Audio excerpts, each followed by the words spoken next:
नमस्कार, मैं हूं मनमोहन भट्ट।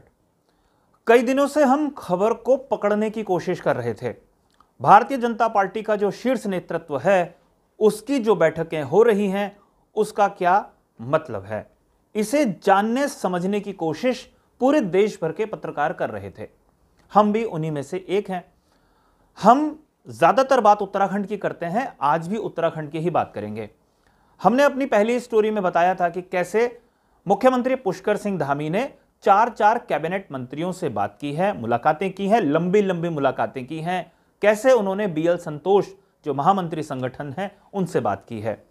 गृह मंत्री अमित शाह से उनकी देर रात को मुलाकात हुई और जो यूसीसी है, यूनिफॉर्म सिविल कोड है, उसके संदर्भ में लंबी बातचीत हुई। यह हमने अपनी पुरानी स्टोरी में बताया है। जस्टिस रंजना देसाई मुख्यमंत्री पुष्कर सिंह धामी के साथ थी जब गृह मंत्री अमित शाह से मुलाकात हो रही थी। यह बात शीशे की तरह साफ है कि इस मुलाकात में एक एजेंडा यूसीसी यानी समान नागरिक संहिता पर बात हुई है। लेकिन बीजेपी में जिस तरीके का माहौल इस समय है, शीर्ष नेतृत्व में खास तौर पर, उससे अंदाजा लग रहा है कि कुछ बड़ी हलचल हो रही है और आज इसकी एक तस्वीर सामने भी आ गई है। महाराष्ट्र का प्रकरण हम सबके सामने है। वहां पर बीजेपी बहुत एग्रेसिवली आगे बढ़ी और उसके बाद आज 4 प्रदेशों के प्रदेश अध्यक्ष भारतीय जनता पार्टी ने बदल दिए। इससे अंदाजा स्पष्ट लगता है कि बहुत गंभीरता के साथ मंथन के बाद अब फैसले करने की दिशा में बीजेपी आगे बढ़ रही है।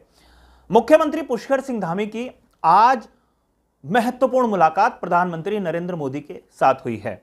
उत्तराखंड के कई महत्वपूर्ण प्रोजेक्ट्स को लेकर प्रधानमंत्री से यह सीधी चर्चा हुई है। यह मुलाकात भी काफी लंबी हुई है। राज्य के विकास की जो धारा है वो कैसे तेज बहे, उसको लेकर प्रधानमंत्री का आशीर्वाद मुख्यमंत्री पुष्कर सिंह धामी ने मांगा है।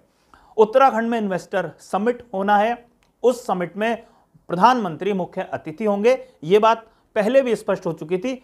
उस दिशा में भी उनको आमंत्रित किया गया है। लेकिन खबर यहीं पर समाप्त नहीं हुई। खबर यह है कि जेपी नड्डा जो राष्ट्रीय अध्यक्ष हैं भारतीय जनता पार्टी के, उनसे भी मुख्यमंत्री पुष्कर सिंह धामी की मुलाकात हो रही है और इस मुलाकात के सबसे महत्वपूर्ण मतलब अब सामने आ गए हैं। जिस खबर को पकड़ने की कोशिश हम पिछले 3 दिन से कर रहे थे, या कह लीजिए कि उत्तराखंड की राजनीति में क्या हो रहा है, इसे जानने समझने की कोशिश कर रहे थे, उसका एक सिरा अब पकड़ में आ गया है। एक खबर सूत्रों के मुताबिक हम तक पहुंची है और वो ये है कि लोकसभा चुनाव के मद्देनजर ये बैठकें हो रही हैं और हम इससे समझ सकते हैं कि जिस तरीके से 4 अध्यक्ष बदले गए हैं 4 राज्यों के, उससे अंदाजा लगता है कि बात लोकसभा के चुनाव और कुछ राज्यों में जहां विधानसभा चुनाव है वहां के संदर्भ में काफी आक्रामक रूप से बीजेपी आगे बढ़ रही है। उत्तराखंड में 5 सांसद हैं और खबर यह है कि सांसदों की परफॉर्मेंस को लेकर अच्छा खासा मंथन हो रहा है।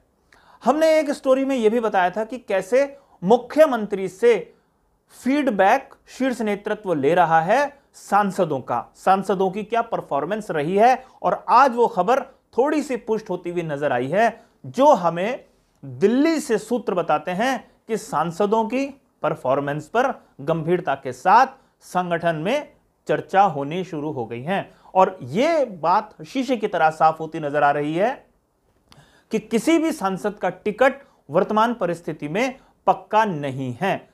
एक खबर यह है कि जो पैनल तैयार किया जाएगा उसमें 3 नाम होने निश्चित हैं। मुख्यमंत्री से उस बारे में भी एक फीडबैक पर चर्चा जरूर हो रही है कि एक कॉन्स्टिट्यूएंसी में 3 नामों का पैनल दिया जाए और उन 3 नामों पर जो शीर्ष नेतृत्व है वो विचार करेगा और एक परिपाटी भारतीय जनता पार्टी की है टिकट देने को लेकर, खास तौर पर वहां पर जहां उसकी परफॉर्मेंस थोड़ा सा लचकने की गुंजाइश रहती है। बीजेपी अपने मजबूत सीटों पर भी सर्वे करती है और जहां पर एंटी इनकम्बेंसी का खतरा होता है वहां पर वो थोड़ा सा ज्यादा सतर्क हो जाती है और उत्तराखंड में 2 टर्म लगातार सांसदों को मिले हैं। ये स्पष्ट है, सांसदों को मतलब बीजेपी के पास ही पिछले 10 साल से उत्तराखंड की 5 विधानसभा सीटें हैं और दूसरी बार उत्तराखंड में बीजेपी की सरकार बनी है, इसलिए एंटी इनकम्बेंसी हो सकती है। कुछ लोग सांसदों की परफॉर्मेंस से नाराज हो सकते हैं। इसलिए बीजेपी ने यह फॉर्मूला निकाला है कि 3-3 बड़े नेताओं का पैनल बनाया जाएगा और उनमें से तय किया जाएगा किसको टिकट इस बार दिया जाएगा 2024 के लोकसभा चुनाव में। उसके लिए बीजेपी की, जो मैंने पहले बताया कि एक परिपाटी बीजेपी की कि सर्वे कराती है एक्सपर्ट एजेंसी के जरिए, जिनका काम सर्वे करना होता है। उन लोगों की मदद भारतीय जनता पार्टी अक्सर लिया करती है और खबर यह है कि वो सर्वे का काम अब धीरे धीरे अंतिम दौर में पहुंच जाएगा। अंतिम दौर में मतलब उस सर्वे को कौन लोग करेंगे, कैसा सर्वे करेगा, किन के नामों पर सर्वे किया जाएगा, उस दिशा में बीजेपी आगे बढ़ती हुई नजर आ रही है। और खबर जो मैंने बताया था कि एक सिरा पकड़ में आ चुका है कि लोकसभा सांसदों की परफॉर्मेंस, लोकसभा में टिकट किस किस को दिए जा सकते हैं, उस दिशा में बीजेपी आगे बढ़ सकती है। ऐसा नहीं है कि 5 सांसदों में से किसी सांसद को टिकट नहीं मिलेगा, लेकिन अगर उनकी परफॉर्मेंस खराब होती हुई नजर आएगी तो हो सकता है उनका टिकट कट जाए। सिटिंग एमपी का टिकट 100% फाइनल नहीं है। हो सकता है कि किसी सांसद की परफॉर्मेंस से जनता खुश हो तो उसका टिकट बीजेपी नहीं काटेगी, यह मोटा मोटा समझा जा सकता है। लेकिन 5 सांसदों के सीटों पर 3-3 नामों का पैनल तैयार करने की कवायद अभी से शुरू हो गई है और मुख्यमंत्री